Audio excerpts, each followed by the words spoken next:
rendre hommage encore à ce jour. Yahweh, tu es merveilleux. Seigneur, nous sommes honorés. Nous sommes honorés de nous présenter devant toi. Nous sommes honorés de venir, Seigneur, en ce jour, devant ta sainteté. Père, nous n'avons pas honte d'élever nos voix, parce que nous savons que tu es notre Dieu et notre Père. C'est un honneur, c'est un privilège en même temps. Cette journée, Seigneur, nous te l'offrons. Nous te l'offrons comme un sacrifice. Sois le Dieu qui règne au milieu de nous en ce jour. Sois celui qui conduit encore nos cœurs à ta connaissance. Je sais que tu as préparé une table pour nous. Pour mon frère qui me suit, de partout, Éternel, que l'honneur, la gloire et la louange te reviennent. Parce que tu es là au milieu de nous. Saint-Esprit, nous t'invitons. Sois le maître qui règne en ce lieu. Sois le maître qui règne, Seigneur, en ce jour. Sois la source d'inspiration. Seigneur, nous n'avons nulle part où aller si ce n'est de venir vers toi. Glorifie Jésus, Saint-Esprit. Que ma langue soit un simple instrument entre tes mains, que tu vas encore utiliser en ce jour pour révéler ta pensée à ton peuple. Que je ne sois qu'un simple dispensateur de ta grâce. Que l'honneur, la gloire et la puissance te reviennent. C'est ainsi que nous t'avons prié au nom de Jésus. Amen. Gloire à Jésus, gloire à Jésus. Shalom à toi qui nous suis encore en cette journée. Nous sommes dans la joie de nous retrouver une fois de plus dans la présence de notre Dieu. Celui qui nous fait autant de bien, celui qui nous permet encore en ce jour de nous recueillir dans sa présence. Et comme nous le savons, que la parole de Dieu nous le dit, que Dieu renouvelle ses bontés à chaque matin. Oui, en ce dimanche 17 mai, le Seigneur a renouvelé sa bonté envers toi, envers moi. Voilà pourquoi il nous permet encore d'être ensemble, mais bien qu'à travers les ondes. Mais une chose est sûre, l'esprit n'a pas de limite. L'esprit est partout à la fois. Et tous ceux qui se connectent à l'esprit de Dieu sont unis en esprit. On peut peut-être ne pas être ensemble physiquement, mais spirituellement, nous sommes ensemble. Et je viens nous saluer ce matin dans le nom de notre Seigneur Jésus-Christ, qui a permis que ce temps, ce moment soit possible.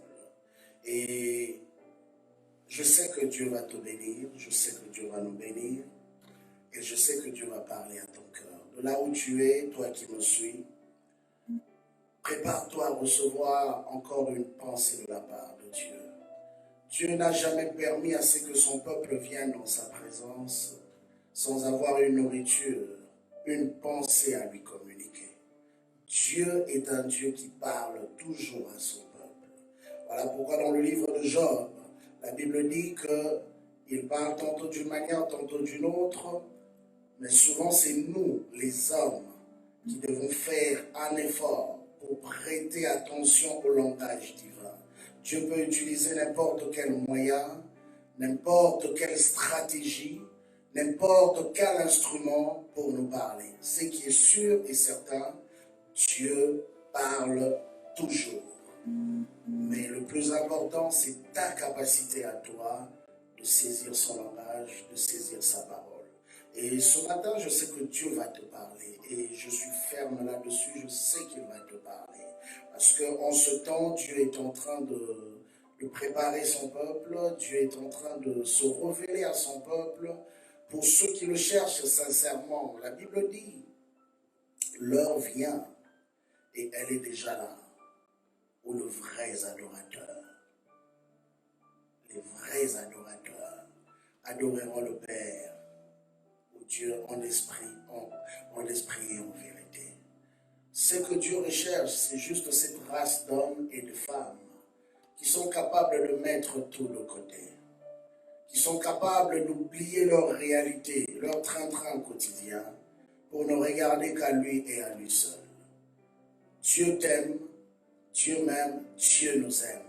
Et sa volonté, son souhait le plus cher, c'est de se faire connaître à chacun d'entre nous. Toi qui es connecté, je peux déjà te demander si tu peux commencer à inviter aussi tes amis, tu peux inviter aussi ta famille à pouvoir se connecter avec nous pour recevoir la pensée de Dieu que Dieu a réservée pour toi et moi en ce jour.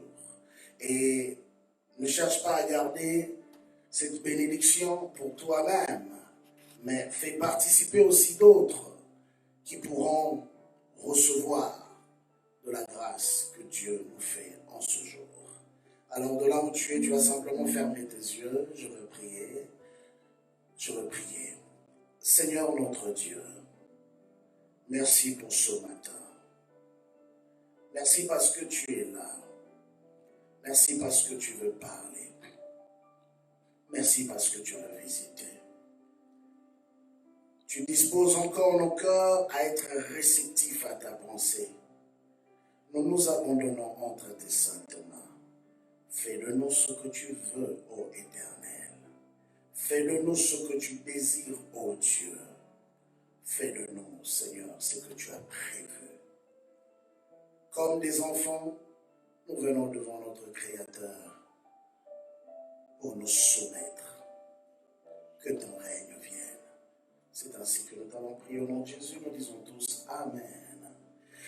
Gloire à Jésus. Alors, aujourd'hui, j'aimerais m'entretenir avec nous sur un nouveau sujet. Et le 2 dimanches passés, nous avons eu à parler sur la faveur divine. La faveur de Dieu dans la vie de l'homme, c'est que cette faveur est capable d'emmener quand elle est sur la vie d'une personne. Nous voyons que même les circonstances de la vie ne sont pas capables d'arrêter ou d'empêcher la pleine manifestation de la faveur divine.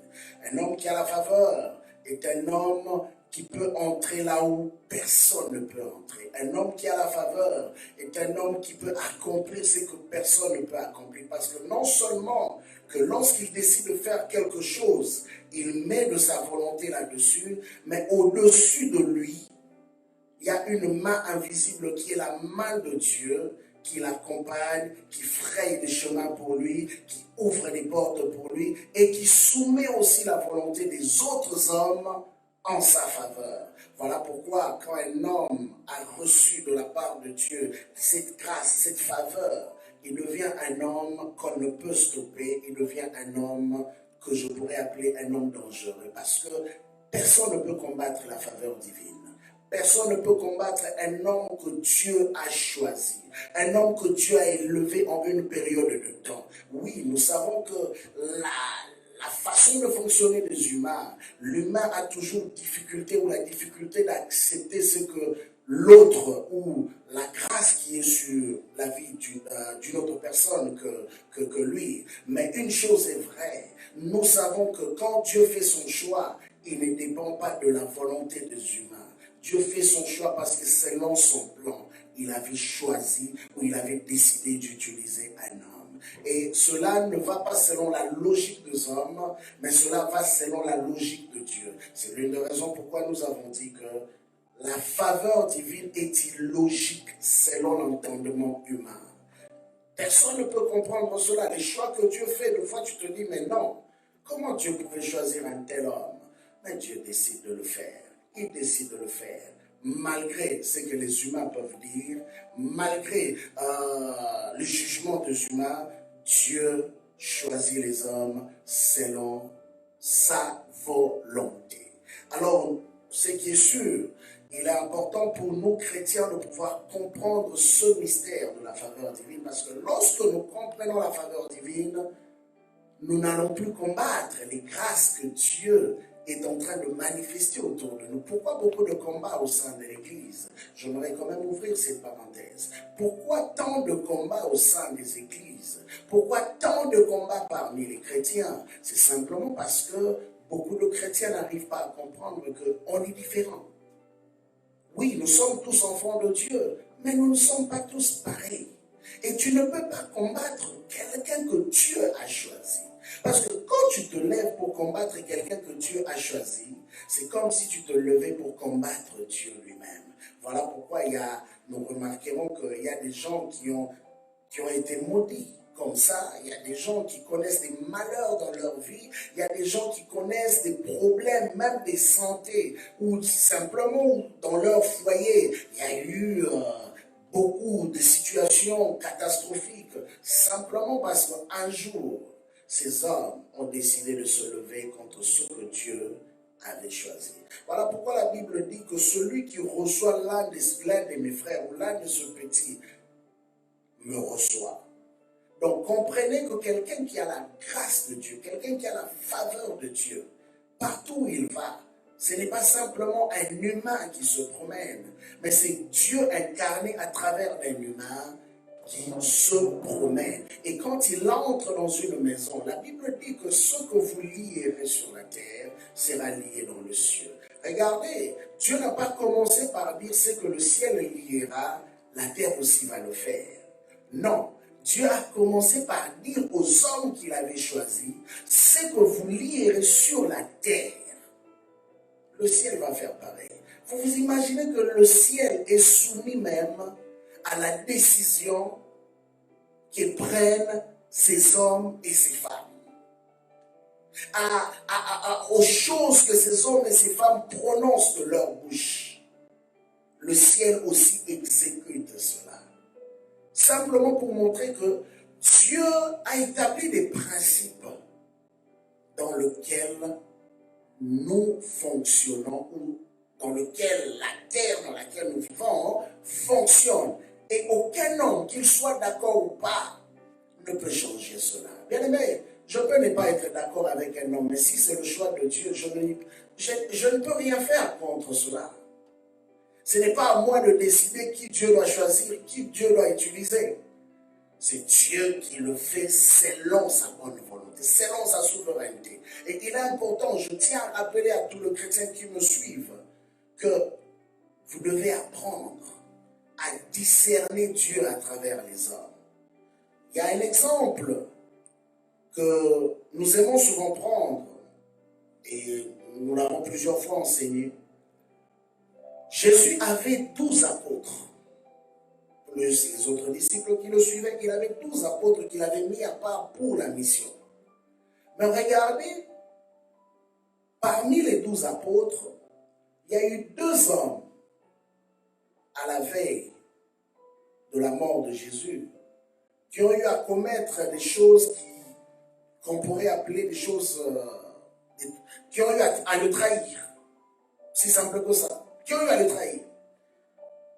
La première personne, c'est celui que vous connaissez tous, c'est la personne de Judas. Judas a trahi Jésus.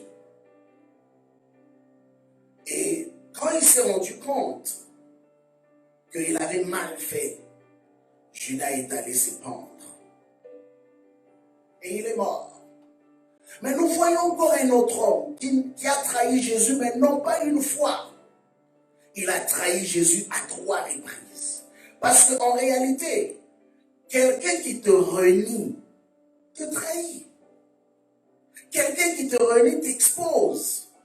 Et nous voyons cela aujourd'hui dans nos églises. Combien sont capables de renier leurs églises, leurs pasteurs, leurs frères et sœurs, dont ils fréquentent tous les jours, simplement à cause de tel ou tel autre problème, parce qu'on n'est pas d'accord d'une chose ou d'une autre. À 3 reprises, Pierre a renié Jésus. Mais le comble dans cette histoire, c'est que le dévolu de Dieu avait été jeté sur la personne de Pierre. Donc Pierre pouvait renier Jésus, bien que je ne t'encourage pas à le faire. Mais Pierre était le choix de Dieu. Les deux ont fait pareil. Pierre, je dirais même qu'il a fait pire, parce qu'il a renié Jésus à 3 reprises. Judas a trahi Jésus une fois. Mais Pierre a renié Jésus à 3 reprises. Mais par contre, comme Judas faisait partie de la race de ce qu'on appelle fils de la perdition, il n'y avait point de salut pour lui. Mais comme Pierre faisait partie de ce qu'on appelle de la race des élus, malgré qu'il avait chuté, malgré qu'il était tombé, la grâce de Dieu était sur lui. Voilà pourquoi vous voyez que Pierre, même après avoir abandonné la mission pour aller pécher, comme la Bible le dit, il est allé pécher nu. Il a même entraîné les autres disciples avec lui pour retourner à leur ancienne vie. Mais Jésus a quitté de là où il était pour venir le chercher. Mais faites attention dans la vie parce qu'il y a des races d'hommes qui, malgré ce qui leur arrive actuellement, Dieu est prêt à quitter de là où il est pour aller les chercher. Voilà pourquoi je dis, on est tous chrétiens, mais on n'est pas tous pareils. Ce n'est pas une excuse pour encourager quelqu'un qui me suit à aller pécher. Non, loin de là. Mais c'est simplement pour dire que d'emmener dans la connaissance de ce que nous appelons faveur. La faveur, ce n'est pas le choix d'un homme. C'est le choix de Dieu Tout-Puissant. Pourquoi Judas est parti? Pourquoi Pierre n'est pas parti? Dieu seul le sait. Pourquoi Judas devait trahir et mourir? Mais Pierre trahit 3 fois. Et le Seigneur déjà avait anticipé à prier pour lui d'avance. Dieu seul le sait. Mais tout ça font partie de ce que nous appelons la faveur divine. Pierre avait reçu la faveur de Dieu. Et c'est cette faveur-là qu'il a même protégé par rapport à une chute prochaine, une chute future. Et Jésus est venu le chercher. Voilà pourquoi je m'aurais t'interpeller ce matin. Fais attention de tuer Pierre au détriment de Judas. Il y en a qui ont choisi de faire mourir Pierre et de laisser Judas vivre. Cependant, le choix de Dieu n'a jamais été sur Judas. C'était sur Pierre. C'est ça la faveur divine, bien-aimé. Voilà pourquoi quand tu côtoies le monde autour de toi, prends le temps de prier pour connaître qui sont ces personnes devant le Seigneur. Bien-aimé, ton frère que tu vois, ton frère là n'est pas simplement ton frère dans le physique. La personne que tu vois autour de toi, que tu côtoies peut-être tout le dimanche, que tu côtoies peut-être tous les jours au travail, n'est pas simplement un homme physique que tu vois. Parce que la Bible dit, en réalité, en l'homme, c'est l'esprit. Et il est important de discerner quel type d'esprit avec qui je fais affaire. Alors ça c'est un autre enseignement, mais j'introduis juste pour dire qu'il est important de discerner quel type d'esprit avec qui je fais affaire. Parce qu'il y a des types d'esprit qu'on appelle la race des élus. Il y a des types d'esprit qu'on appelle la race des appelés. Et il y a le type des esprits qu'on appelle la race de rebelles ou la race de, je pourrais le dire, les fils de la perdition, les fils de la colère. C'est important de discerner. Là, je ne parle pas des démons, loin de là. Je ne suis pas là-dedans encore. Je parle du type d'esprit humain que nous côtoyons. Et dans l'Église, il y a toutes ces catégories-là qui viennent. Et il est important pour nous, surtout en cette saison, parce que le diable s'est beaucoup infiltré au milieu de nous, de savoir reconnaître quel type d'esprit avec lequel je fais affaire. Jésus connaissait l'esprit de Pierre. Mais il connaissait aussi l'esprit de Judas. Alors, connais le Pierre qui est à côté de toi, connais le Judas aussi qui est à côté de toi. Ça va t'aider à ne pas mourir avant ton temps. Jésus n'avait pas peur de la mort parce qu'il savait que la mort ne pouvait pas le prendre avant son temps. Oh bien-aimé, j'aimerais te dire en ce jour, il y a des bons chrétiens, je dis bien bons chrétiens, qui sont morts avant leur temps. Il y a des bonnes personnes, et il y a même un langage qu'on utilisait souvent, je me rappelle, on disait souvent que les bonnes personnes ne durent pas longtemps. Mais ça n'a pas son sens, logiquement parlant. Pourquoi une bonne personne ne peut pas durer longtemps? Parce qu'une bonne personne apporte les bonnes valeurs, une bonne personne démontre un bon exemple. Pourquoi il doit mourir si tôt? Or, quand je lis les Écritures, je me rends compte d'une vérité. La Bible dit, Abraham rassasié de jours,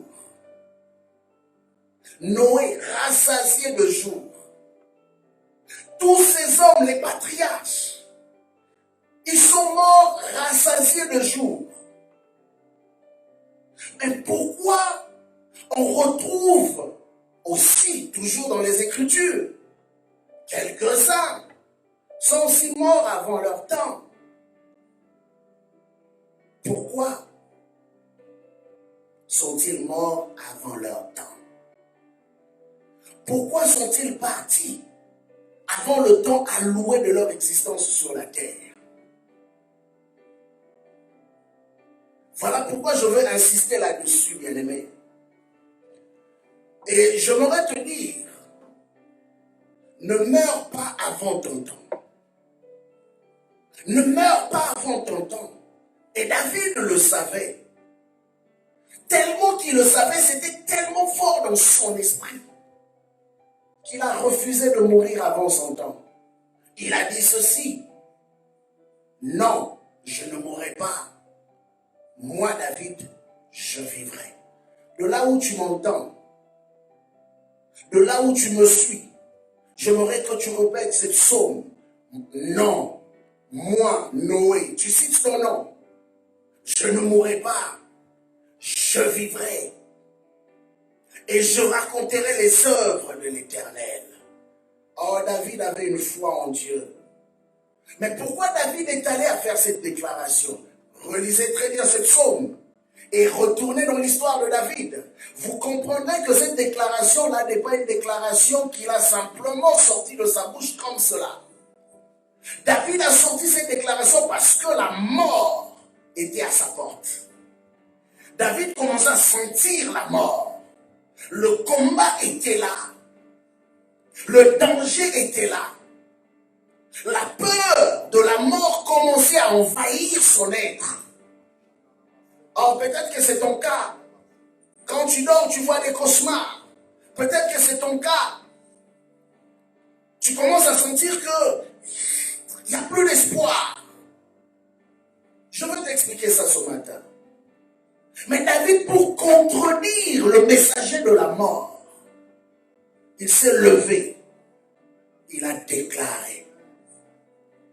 Bien-aimé, il y a des choses dans la vie qu'il ne faut jamais accepter. Il y a des chrétiens qui sont morts parce qu'ils ont accepté la mort. Jésus dit, j'étais avec vous tous les jours. Tous les jours. Mais vous n'étiez pas capable de venir m'arrêter. Pourquoi il n'était pas capable? Parce que le temps alloué où le Christ devait mourir n'était pas encore arrivé. Bien-aimé, un enfant de Dieu qui marche avec Dieu. Oh, j'aimerais insister là-dessus. Un enfant de Dieu qui marche avec Dieu doit être capable de connaître sa saison de la mort. Ok, je vais m'expliquer. L'apôtre Paul dit à Timothée, il dit à Timothée, j'ai combattu le bon combat, j'ai achevé ma course, j'ai gardé la foi, et maintenant, je suis prêt à partir pour recevoir la couronne. Nous nous rappellerons de son histoire quand il est venu pour dire au revoir à l'église d'Éphèse. Il y a le prophète Agabus qui est venu, qui a prophétisé sur lui que cet homme à qui appartient cette ceinture, là où il s'en va, on va l'arrêter, il va mourir, il va souffrir entre les mains de Romains, tout. Mais regardez Paul, le même Paul qui autrefois fuyait certaines villes parce qu'on intentait à sa vie, le même Paul qui autrefois qu'on a laissé pratiquement à demi-mort pour avoir été lapidé, ce jour-là, Paul était sur le point ou prêt à affronter la mort. Ce jour-là, Paul n'avait plus peur. On prophétise, l'église même lui dit, Paul ne va pas là-bas, parce que Dieu dit, tu vas aller mourir. Mais vous savez pourquoi Paul est allé? Parce que dans sa relation avec Dieu, Dieu lui avait confirmé que ta mission sur la terre est finie. Mourir est une chose, mais terminer sa mission avant de mourir est aussi une autre chose. Alors, combien de ceux qui sont morts après avoir terminé leur mission sur terre? Ou encore, combien sont morts sans avoir terminé leur mission sur la terre?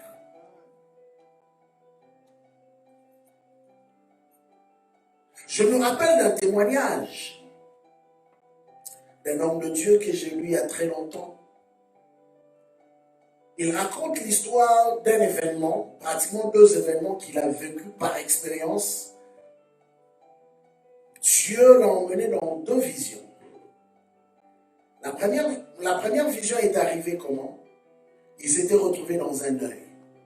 Et dans ce deuil, une maman avait perdu son fils. Et la maman pleurait amèrement de la mort de son fils. Aucun parent ne peut accepter de perdre son enfant. Les parents préfèrent partir avant leurs enfants. Mais malheureusement pour elle, elle était du cas ou du nombre de ceux qui voient leurs enfants partir avant eux. La mère pleurait amèrement. Et l'homme de Dieu était parmi ceux qui étaient dans ce deuil-là. Et qu'est-ce qui se passe? Pendant que la maman pleurait, Dieu l'emmena en vision. Et dans la vision, qu'est-ce qu'il voit? Heureusement, c'était une femme chrétienne qui avait aussi éduqué son enfant dans la chrétienté. Voilà pourquoi, parents, ne regardez pas vos enfants comme étant des enfants simplement. C'est le temps de les éduquer pendant qu'ils sont encore petits sur la voie qu'ils doivent suivre, la voie de la justice, la voie du salut. Pendant qu'il voyait la vision, dans la vision, il voit une cohorte d'anges qui sont descendus et qui sont venus prendre l'esprit du garçon qui était mort. Lui, il voyait ça en vision. Mais maintenant, dans son corps, il s'exclamait en disant, est-ce que tout le monde voit ce que moi je vois?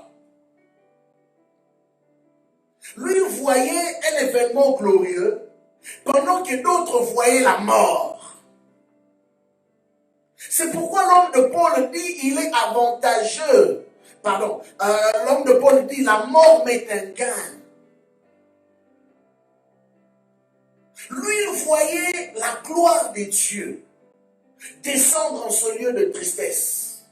Il voyait les anges venir prendre ce garçon, son esprit bien sûr, et partir avec lui. Mais du coup, ses yeux s'ouvrent à nouveau. Et tout le monde qui était là continuait à pleurer. Et c'est là qu'il a réalisé que l'enfant était parti dans le sein de Dieu. Était entre les bonnes mains. Qu'il ne fallait même pas pleurer. Il fallait célébrer. C'était juste une séparation physique. Quelques années après, le même homme, comme il connaissait la famille, c'est la maman qui va mourir. L'homme de Dieu en question se retrouve encore dans ce même endroit de deuil. Et qu'est-ce qu'il va voir cette fois-là? Comme la maman était chrétienne, elle est morte étant chrétienne. Pendant qu'ils étaient en deuil, Dieu permet au même homme de voir encore à nouveau. Excusez. Cette fois-là, il va voir une autre cohorte d'anges venir. Mais à leur tête, il y avait comme un jeune homme, mais qui était glorieux comme un ange aussi. Et ils sont venus, ils ont pris le corps, l'esprit de la maman pour partir avec. Mais pendant que les deux s'est rencontrés, l'enfant vient pour recevoir sa maman et dire à sa maman, me voici maman. Bon, bien sûr qu'il n'a pas appelé maman, mais dans le monde des esprits, ils se sont reconnus. Parce que ce qui est vrai dans le monde des esprits, nous allons le reconnaître. Et ils se sont embrassés. Et le cortège est parti dans la gloire. Alors l'enseignement qui était caché là-dedans, c'était pour dire ceci. Les humains voient la fatalité dans la mort. Mais toute mort n'est pas pareille. Tu seras peut-être étonné, tu dis, mais pasteur, pourquoi tu nous enseignes sur la mort? Non, ça ne veut pas dire que je vais mourir demain. Mais je veux juste préparer ton esprit à comprendre que quand tu marches avec Dieu, il n'y a plus rien qui peut te faire peur. Quand tu marches avec Dieu, il y a des choses qui sont un bénéfice pour toi. Bien, mais imaginez-vous que le passage entre la vie terrestre et la vie éternelle est un passage qui enlève de ta vie tout ce qu'on appelle souffrance, pleurs, douleur. Toutes les calamités que nous connaissons sur la terre, de l'autre côté, quand tu meurs dans le Seigneur, ça n'existe plus.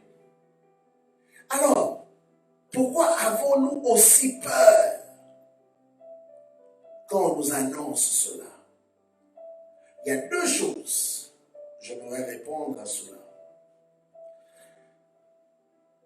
La première,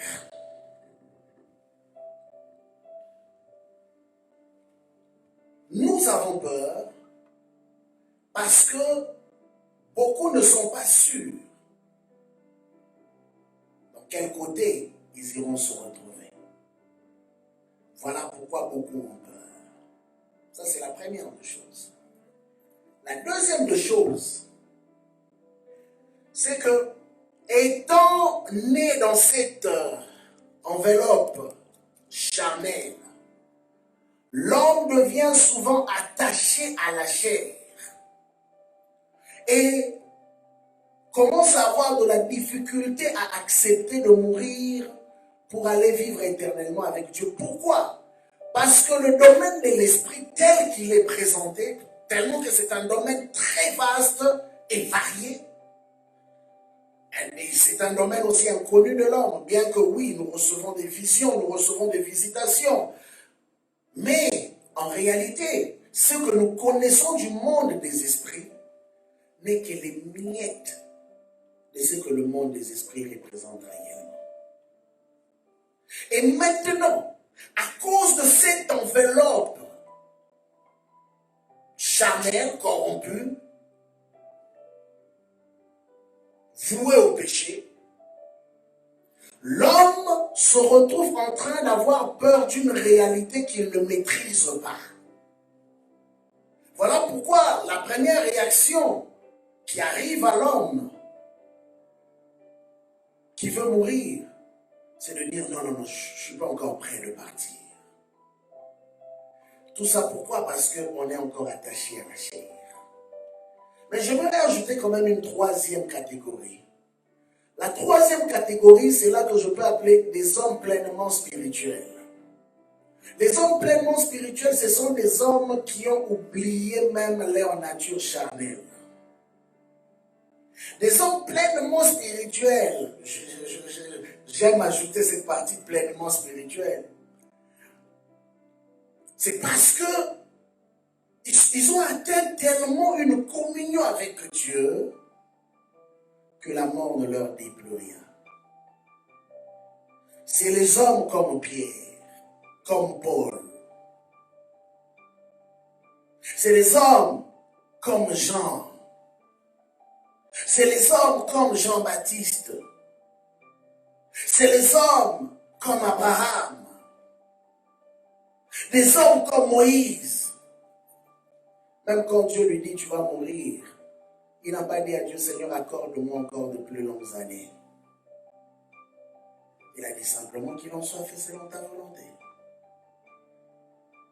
Et de surcroît, l'exemple par excellence, notre Seigneur Jésus-Christ, qui a été l'exemple qui a accepté de se donner lui-même parce qu'il savait que dans chaque mort, il y a des retombées. La Bible dit, un grain ne peut pas produire s'il ne commence pas par mourir. Et le livre des Hébreux nous enseigne que l'héritage n'a pas son plein pouvoir dans la vie des héritiers si celui qui est le testateur ne commence pas par mourir. Il y a des morts qui sont bénéfiques. Ah oui. Il y a des morts qui sont comme des grains qu'on jette à terre. Pendant que les hommes pensent que nous l'avons tué, c'est fini. Mais au contraire, sa mort produit encore beaucoup de vie. Tel était le cas de la mort de Jésus. Tel était le cas de la mort des apôtres. Leur mort a produit beaucoup plus de résultats. Il y a eu plus de résultats que de leur vivant. Aujourd'hui, le monde entier connaît Paul. S'il était encore vivant, peut-être que sa voix serait juste connue dans quelques contrées. Mais aujourd'hui, le monde entier connaît l'apôtre Paul. Il connaît l'apôtre Pierre. Il connaît l'apôtre Jean. À cause de leur mort. C'est comme ça que leur héritage a pris la place qu'elle a pu prendre. Mais j'aimerais ce matin ou cet après-midi te parler un peu de cette réalité de la mort.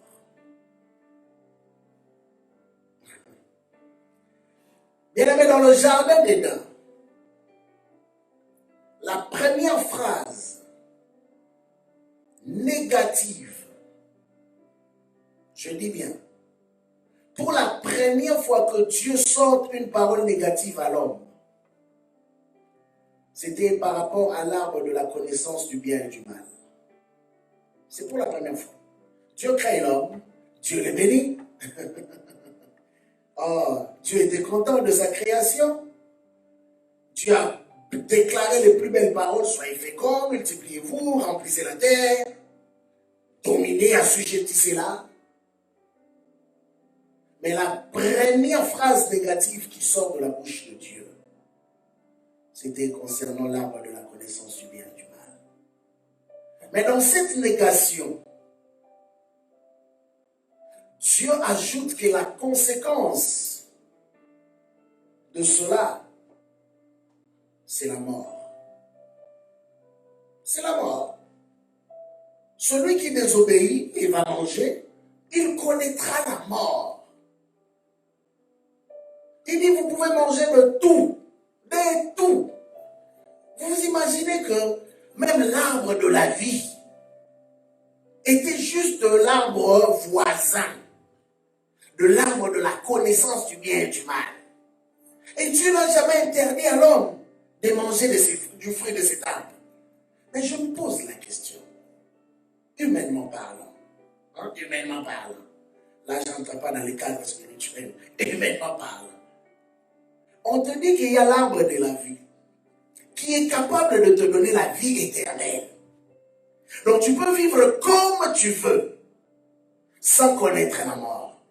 Et à côté, on te donne un arbre qu'on appelle l'arbre de la connaissance du bien et du mal.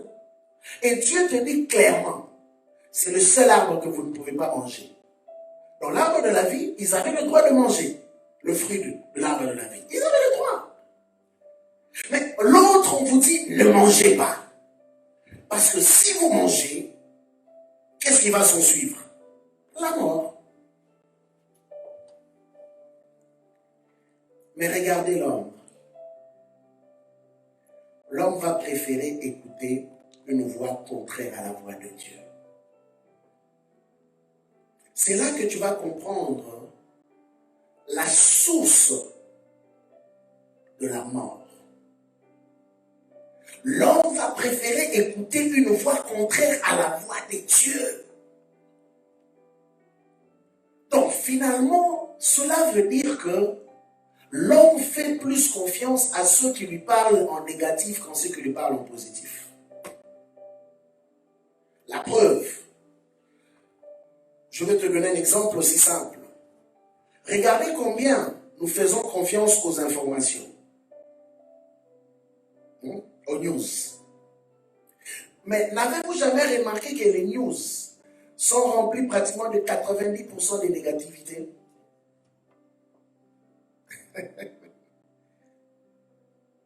Commencez à faire cette étude-là à partir d'aujourd'hui. Assieds-toi devant ta télévision, suis les journaux télévisés.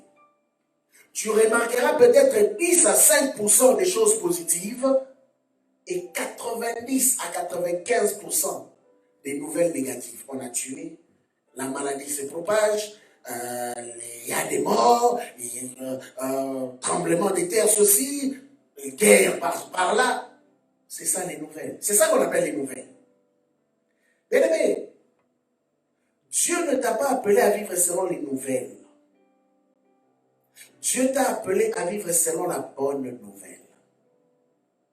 Il y a une nuance. Nous avons été appelés à vivre selon la bonne nouvelle et non pas les nouvelles. Parce que tout ce qu'on appelle nouvelle n'est pas toujours positif. Et vous allez constater que la mort se cache dans la négation. La mort se cache dans la négativité. Partout où il y a la négativité, il y a la mort. Parce que la mort ne supporte pas la positivité. Voilà pourquoi un homme comme Judas, quand il a vu cette femme en train de répandre son parfum sur les pieds de Jésus, la première des choses que Judas a dit, quelle perte! Aïe, quelle perte! On pouvait simplement vendre cela. En réalité, la vision de Judas, ce n'était pas de vendre cela pour aller donner aux pauvres. Judas avait un problème d'argent. Il aimait trop l'argent.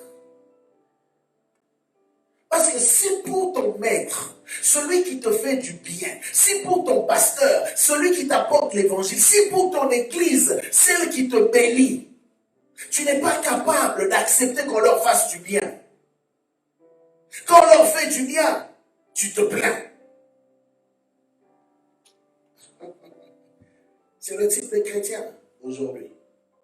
Quand on leur fait du bien, tout le monde parle.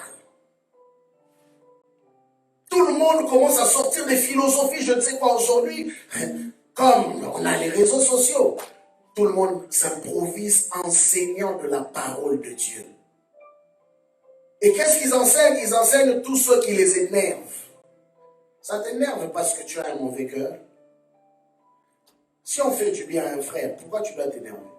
Si on fait du bien à un serviteur de Dieu qui se dépense pour bénir le peuple de Dieu, pourquoi ça doit t'énerver? Au fait, simplement je t'annonce, cela traduit ton mauvais cœur. Parce que si tu avais un bon cœur, tu allais applaudir. Il y a des spécialistes aujourd'hui qui cherchent toutes les nouvelles, où est-ce qu'on fait du bien aux pasteurs, aux ceci, aux églises, pour critiquer cela. Vous pensez que c'est ça l'œuvre de Dieu? Détrompez-vous. Et ces gens ont même reçu comme mandat, soi-disant. Ils disent que c'est Dieu, hein? Mais leur mandat à eux, c'est la dénonciation. Moi, je ne connais pas un ministère de dénonciation. Je connais le ministère où nous prêchons l'évangile. Et l'évangile, c'est la bonne nouvelle de Jésus-Christ. Et eux vont chercher tout ce qu'il y a de négatif. Ils vont chercher tout ce que, là où les pasteurs qui ont fait des mauvaises choses, c'est ça qu'ils vont brandir comme excuse. Bien aimé, j'aime donner un exemple. Aujourd'hui, quand nous conduisons sur la route, il y a des chauffeurs et des chauffards.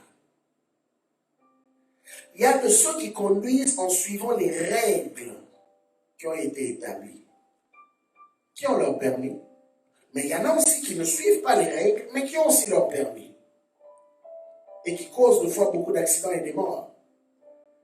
Mais est-ce qu'à cause de ça, le gouvernement s'est levé pour dire que, ok, désormais on ne veut plus de voitures dans notre ville? Et mais vous n'imaginez pas quelle catastrophe cela pourrait créer dans la société. Si vous voulez qu'on retourne à l'époque des chevaux ou des ânes, on va commencer à se promener avec les ânes. J'ai même vu des gens faire des discussions. Comment un pasteur peut avoir un avion? Bien-aimé, si Dieu décide de bénir, il ne te pose pas la question. Si Dieu décide d'ouvrir les portes pour son serviteur, il ne va pas dépendre de toi. Ton souci, c'est parce que toi, tu n'as peut-être pas d'avion et tu trouves anormal qu'un pasteur ait un avion. Mais il sert Dieu. Vous pensez que ce qu'il fait, c'est quoi? C'est du bénévolat? Non, parce qu'il y a des gens qui ont une mauvaise conception du ministère et qui pensent que le ministère, c'est du bénévolat. Ce n'est pas un bénévolat. Parce que pendant que toi, tu dors, les pasteurs sont là en train de se sacrifier pour les gens.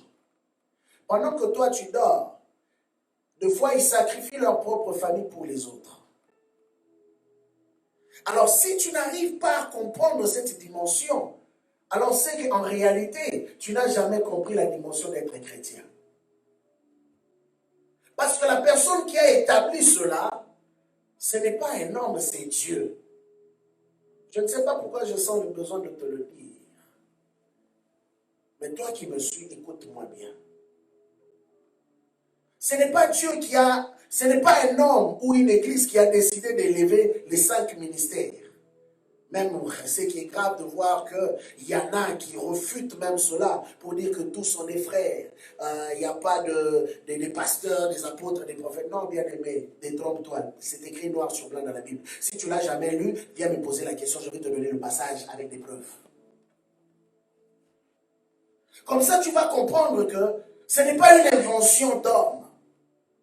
Mais il faut aussi savoir que là où il y a les vrais, il y a toujours aussi les faux. Voilà pourquoi au début, j'ai insisté pour dire, il est important que tu discernes avec quel genre d'esprit tu fais alliance ou que tu côtoies. C'est très important, ça c'est ta responsabilité. Ne blâme pas tous les pasteurs. Tu risques d'avoir la malédiction parce que tu risques de blâmer les gens qui ont été réellement ouïs par Dieu. Ne blâme pas toutes les églises. Et vous savez le comble c'est quoi? Il y a des gens même qui font des posts sur Facebook pour dire que maintenant qu'on a fermé les églises, oh bien aimé, Maintenant qu'on a fermé les églises et qu'il n'y a plus d'offrande, on va voir comment ces pasteurs-là vont vivre. Ah, God. Je vous plains pour ceux qui sont dans cette catégorie. Sincèrement, vous devez connaître Dieu et vous repentir. Parce que si vous connaissiez réellement Dieu, même cette phrase ne devait même pas sortir de vos bouches. Donner l'offrande est une grande bénédiction pour toi-même. Mais ne pensez pas qu'un homme de Dieu, son objectif principal, c'est les offrandes. C'est le devoir de l'Église de soutenir les serviteurs de Dieu, certes. Mais un homme de Dieu vrai, son objectif principal, ce ne sont pas les offrandes. L'objectif principal d'un homme de Dieu, c'est d'abord le salut des âmes, le bien-être des âmes. La Bible dit que le Fils de l'homme est apparu pour détruire les œuvres du diable. C'est ça le travail d'un homme de Dieu. Nous travaillons pour le perfectionnement de ça. C'est ça notre travail. Détrompez-vous, vous commencez à penser que les hommes de Dieu sont là pour les offrandes. Bien-aimé, n'appelle pas la mort dans ta maison. Et je peux vous dire encore, ceux qui le font sont bénis par Dieu. Ceux qui ont compris que les hommes de Dieu, qui sont réellement loin, doivent être soutenus, sont bénis. Parce que la Bible dit, celui qui donnera même un seul verre à un seul de ses enfants, ou encore à l'un de mes prophètes, à l'un de ses frères, recevra la récompense de ce frère. Celui qui recevra un prophète en qualité, écoutez bien, en qualité d'un prophète, en qualité d'un messager, en qualité de quelqu'un que Dieu a oint pour bénir son peuple, recevra aussi la récompense du prophète. Comprenez cela très bien, bien-aimés. Que cette génération qui est devenue rebelle à tout, ne vous détourne pas de la vraie foi. Que cette génération qui se lève contre tout, sans prendre le temps de réfléchir,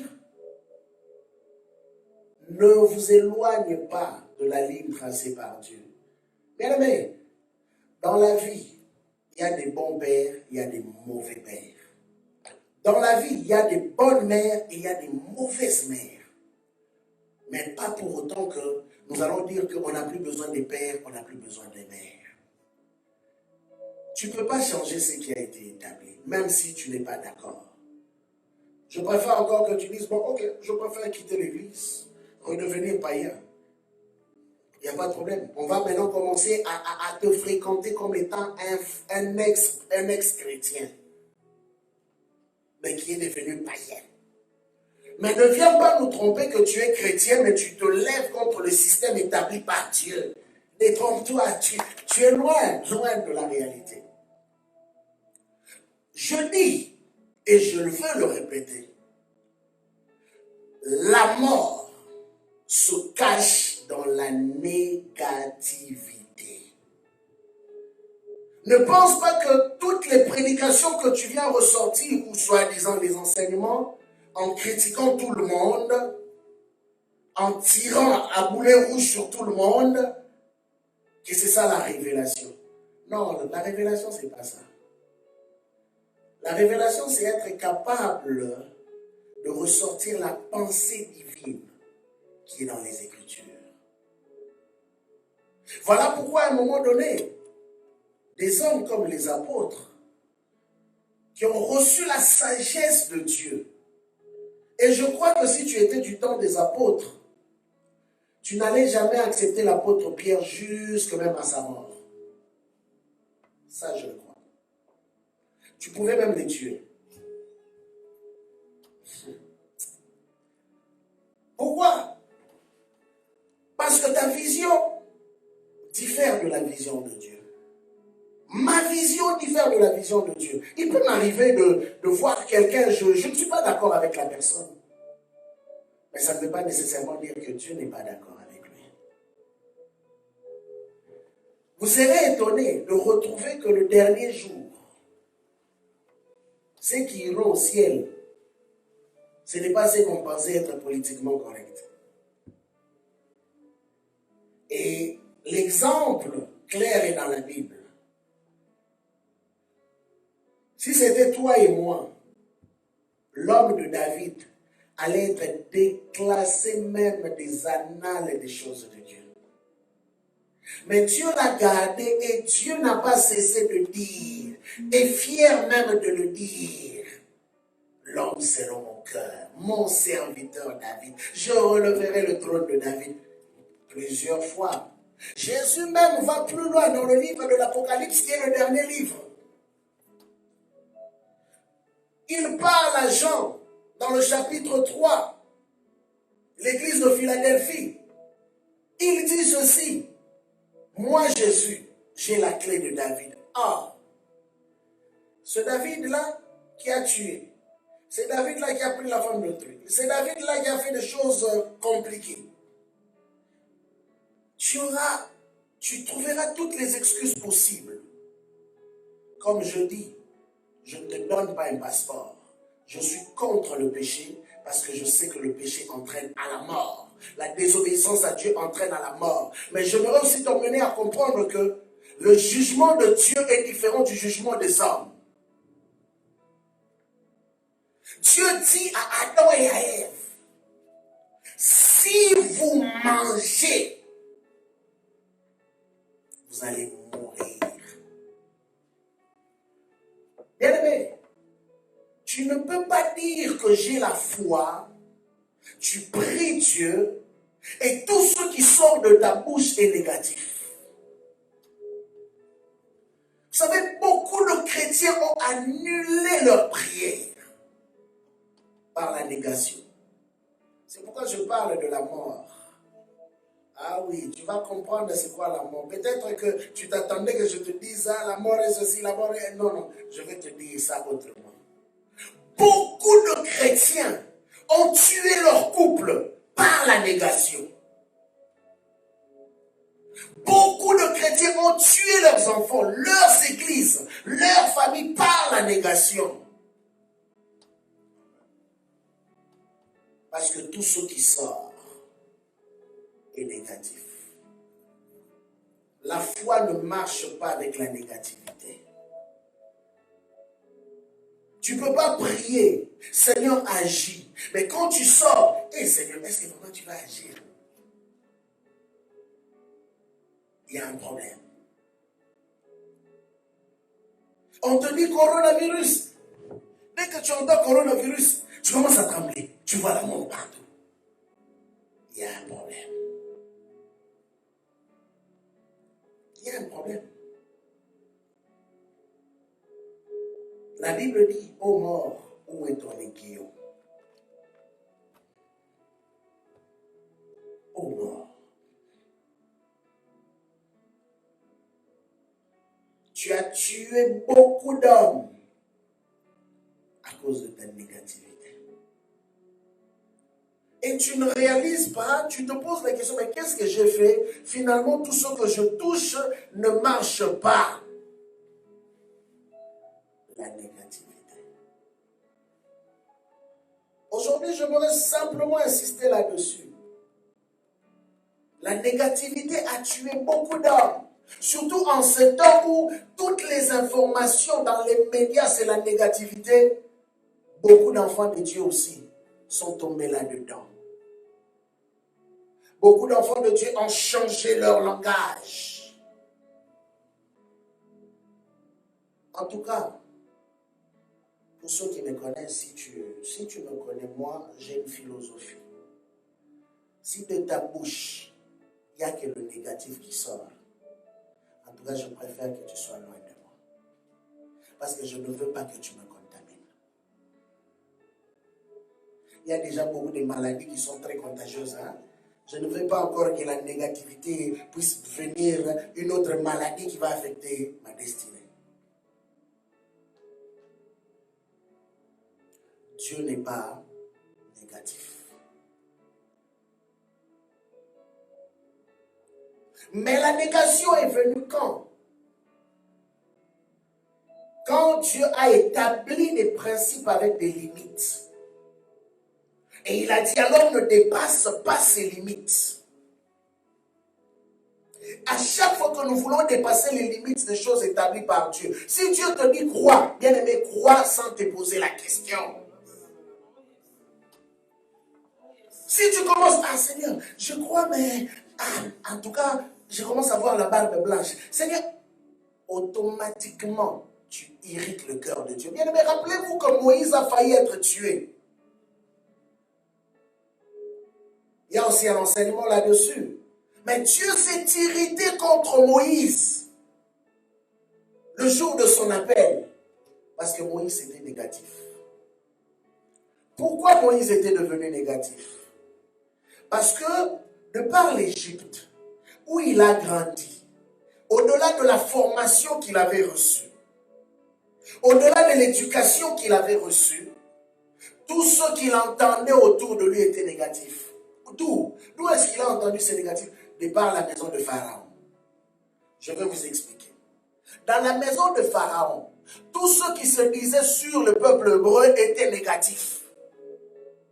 Il se disait il faut qu'on le maltraite, parce que si on le laisse libre, ils finiront par nous envahir. Donc Moïse vivait constamment avec la pensée d'être envahi par le peuple hébreu. Mais cela ne s'arrête pas là. Quand il va maintenant auprès de son propre peuple hébreu, il se retrouve encore un autre problème de négativité. Ce peuple qui a tellement souffert longtemps. Vous savez, par moments quand je parle même avec certains chrétiens, pour les préparer au prochain mouvement de Dieu, mais que ce soit même dans nos nations, je me vois de fois buter à une réalité, c'est que beaucoup ont tellement vu le négatif dans nos nations, que ce soit nos pays d'origine, qui ne croient même plus que nos pays se relèveront un jour. Ils ne croient même plus que Dieu est capable de changer la situation de nos nations. Moïse a vécu 40 ans. Imaginez-vous, pendant 40 ans, tout ce que tu as vécu, c'était la négativité. Donc l'information qui est dans ton esprit, c'est le négatif. Pendant 40 ans.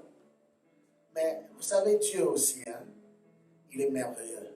Il a pris ce même homme qui a été bousillé dans sa conscience pendant 40 ans. Dieu l'a formé aussi pendant 40 ans. Tu sais, si tu es là à comprendre, toi à qui je parle aujourd'hui, si tu es là à comprendre, malgré les paroles de prédication qu'on te prêche, malgré les révélations que Dieu te donne, mais quand tu entres dans ta réalité là, tu dis non, Seigneur, je ne pense pas que ça va arriver. Tu risques de prendre 40 ans. 40 ans dans le désert.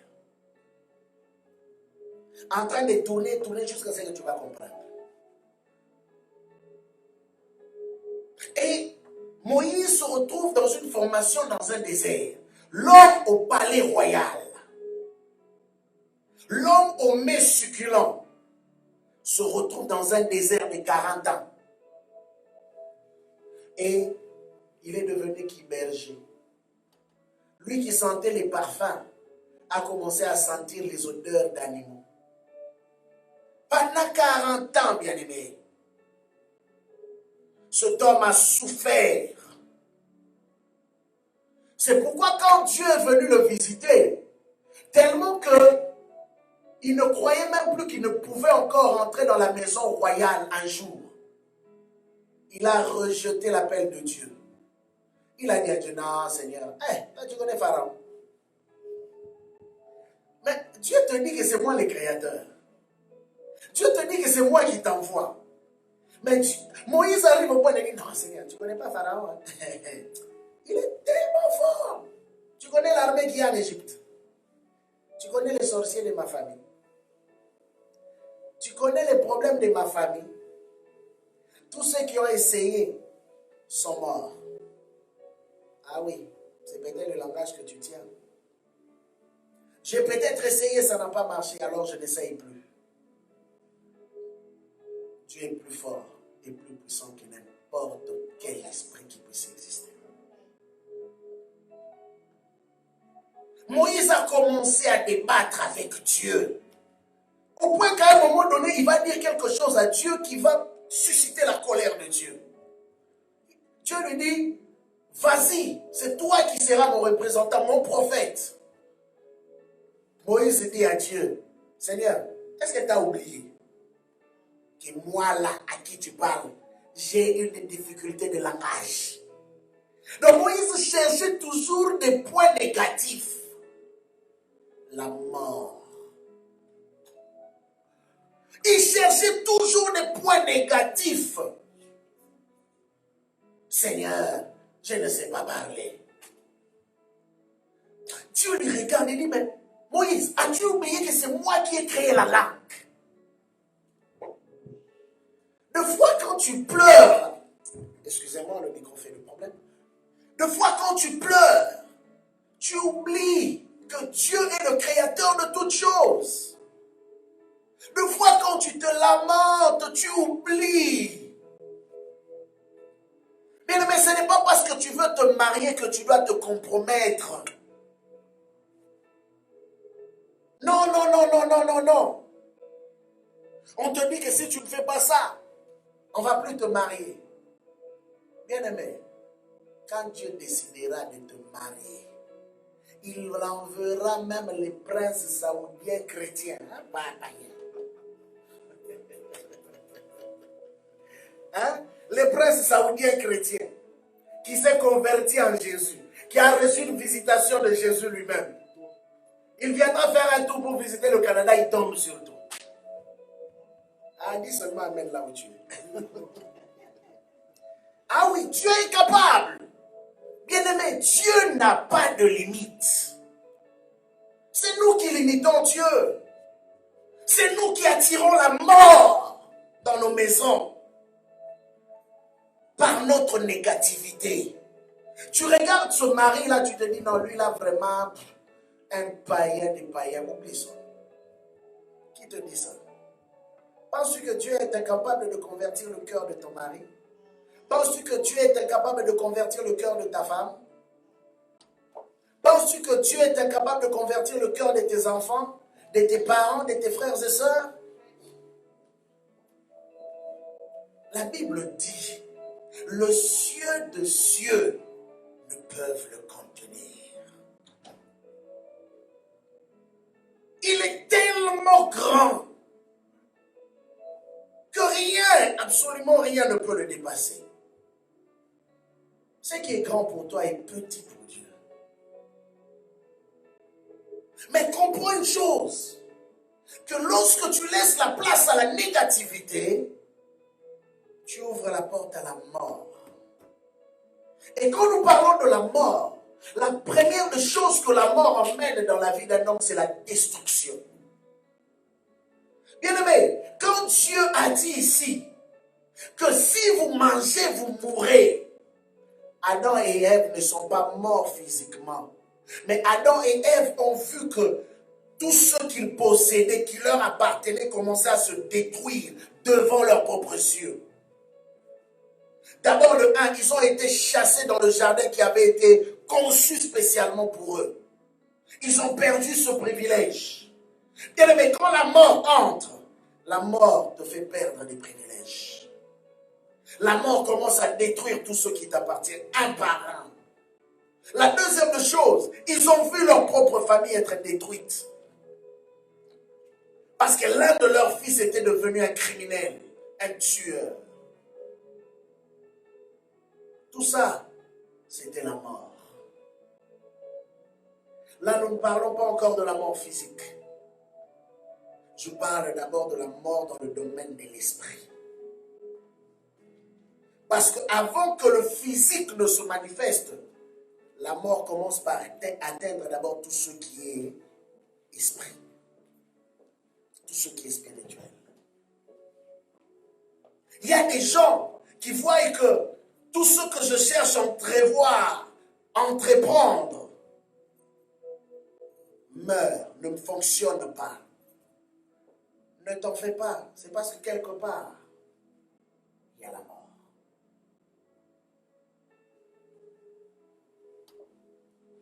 Cherche le GPS spirituel pour détecter où est-ce que la mort se cache?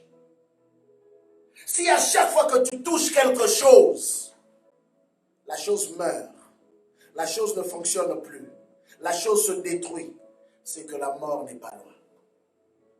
Oh bien-aimé, nous avons un bel exemple. Nous avons parlé de la faveur divine et nous avons vu, la Bible dit que tout ce que Joseph touchait prospérait, non? Comment tout ce que toi tu touches ne prospère pas?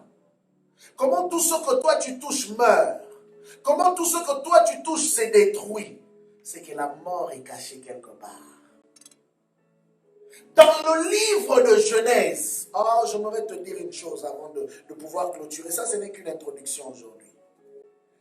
Le premier ennemi de l'homme, c'était la mort. Ah. Dans le livre de Genèse, là où tout a commencé. Mais dans le livre de l'Apocalypse, le dernier ennemi de l'homme, c'est la mort. Donc, cet ennemi qui était le premier a transcendé les générations et est devenu le dernier. Et dans le livre de 1 Corinthiens chapitre 15, si je ne m'abuse, 1 Corinthiens chapitre 15, je crois le verset, laissez-moi voir, 1 Corinthiens chapitre 15, rapidement, le verset 26. Paul dit, le dernier ennemi qui sera détruit, le dernier ennemi qui sera détruit, c'est la mort. La mort, c'est toute une entité que je vais expliquer la fois prochaine. La mort, c'est toute une entité.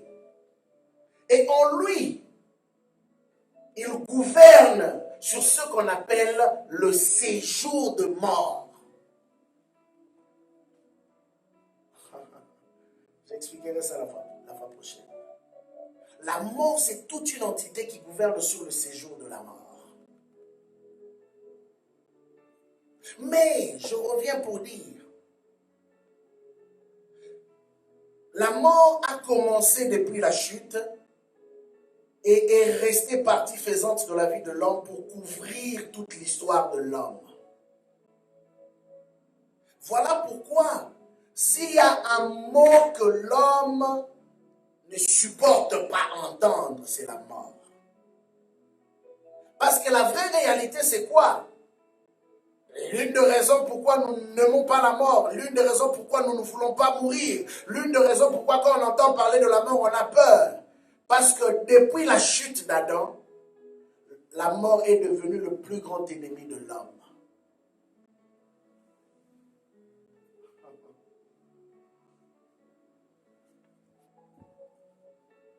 Et c'est c'est elle que Jésus-Christ traitera en dernier,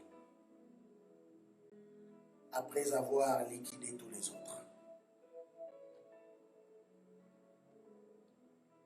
Pour que la mort entre, il fallait que le serpent vienne séduire. Et le serpent a utilisé quoi? Il a utilisé aussi la négation. Comme cela est dans sa nature.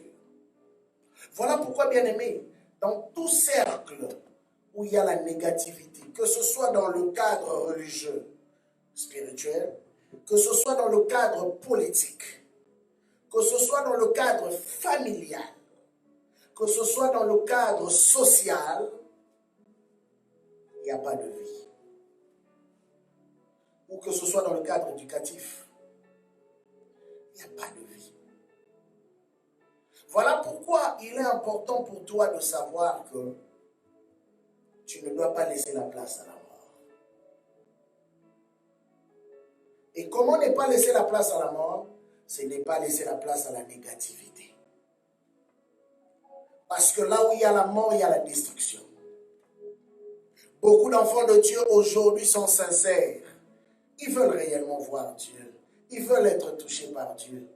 Mais le message de la mort qui est véhiculé, le message de la négativité qui est véhiculé, les messages qui insultent les pasteurs, qui insultent les prophètes, qui insultent les apôtres, les docteurs, les évangélistes, les églises même, a fait en sorte qu'il y en a qui sont devenus très sceptiques.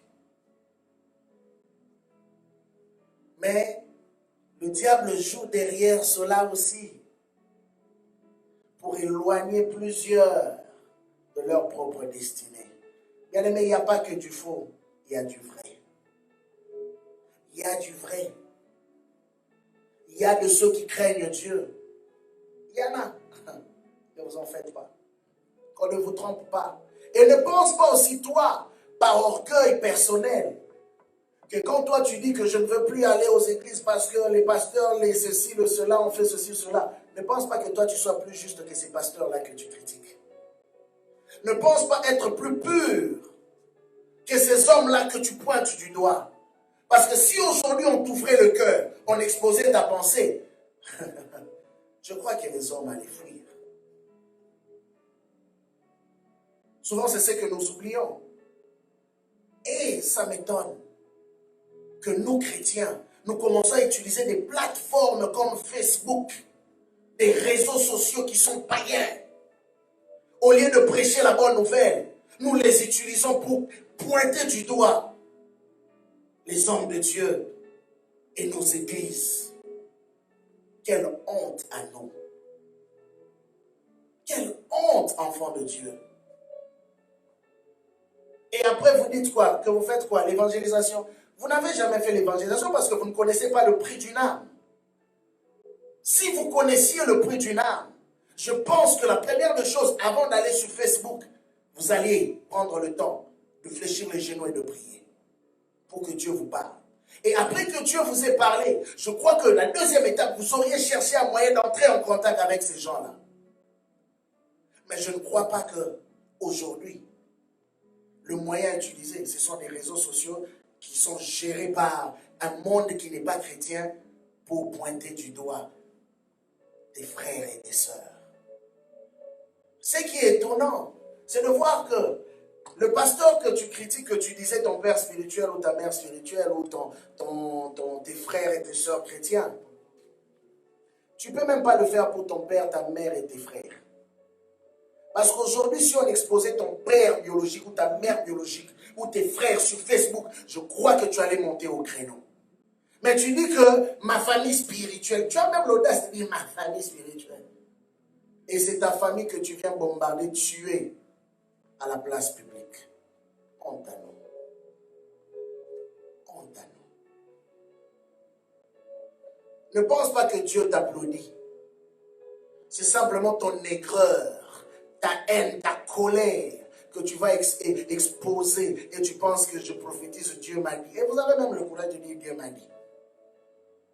Il y a des gens qui iront en enfer, je vous assure, pour avoir utilisé le nom de Dieu abusivement. Tu es sûr vraiment que Dieu t'a parlé? Tu es sûr d'avoir vraiment écouté la voix de Dieu? Si tu as de leçons à donner, cherche une plateforme chrétienne. Paul, quand il a écrit ses livres, Paul n'a pas écrit ce livre-là pour que tout le monde les lise. Lisez bien la Bible. Les livres, c'est bien appelé les Éphésiens, les Romains, les Corinthiens. Ce sont des livres destinés aux églises.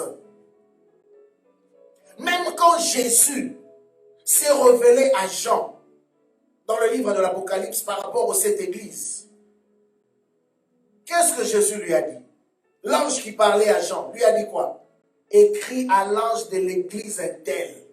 Les reproches qu'il lui faisait, c'était des reproches à l'interne que les églises devaient gérer. Pas sur des plateformes comme Facebook. Bien aimé, si tu es parmi ceux qui le font, répands-toi. Aujourd'hui, peut-être, ce que tu cherches, c'est des vues. Mais ne t'en fais pas. Un jour, le maître de la maison, l'époux, viendra juger. Et ne vous en faites pas. Son jugement sera très sévère. Par rapport à tous ceux qui ont eu à exposer sa femme, d'une manière ou d'une autre. Crains Dieu plutôt. Crains Dieu. Sinon, la mort sera ton partage. Sinon, lui-même entrera en action contre toi. Crains d'avoir pour ennemi Dieu. Si Dieu chérit son église, Si Dieu protège son église, qui es-tu pour exposer l'église du Seigneur? Qui es-tu pour pointer du doigt l'église du Seigneur devant la place publique? Si tu as des reproches à faire, va trouver les églises. Je parle aux chrétiens, je ne parle pas à tout le monde. Moi, je parle aux chrétiens. Si tu crois que tu es chrétien, ce message te concerne. Va trouver l'église. Va trouver ton pasteur. S'il y a des choses que tu n'aimes pas, que tu trouves que ce n'est plus biblique, va trouver ton pasteur avec tous les respects possibles, parle avec lui. Si vous ne vous entendez pas, moi je veux te suggérer une chose, dans l'amour du Seigneur. Dis-lui, pasteur, je sens que je ne peux plus évoluer ici. Va dans une autre église. Au moins tu peux évoluer. Pour que ni ton pasteur ne soit une pierre d'achoppement pour toi, ni toi être une pierre d'achoppement pour ton pasteur. De peur que la malédiction ne tombe. Que le Seigneur nous bénisse. De là où tu es, tu vas fermer tes yeux. Nous allons prier. Seigneur, aujourd'hui encore tu as parlé à ton Église. Aujourd'hui encore tu nous as interpellés. Je sais qu'un frère qui m'a suivi a été touché par toi. Je sais qu'une sœur qui m'a suivi a été touchée par toi.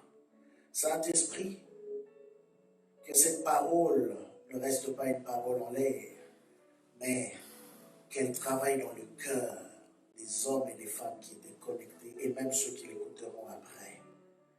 Et laisse que, oh Dieu, ton Église revienne dans le bon sens. Que ton Église sache protéger ton héritage comme des enfants consciencieux. Je bénis mon frère, je bénis ma soeur, dans le nom puissant de Jésus.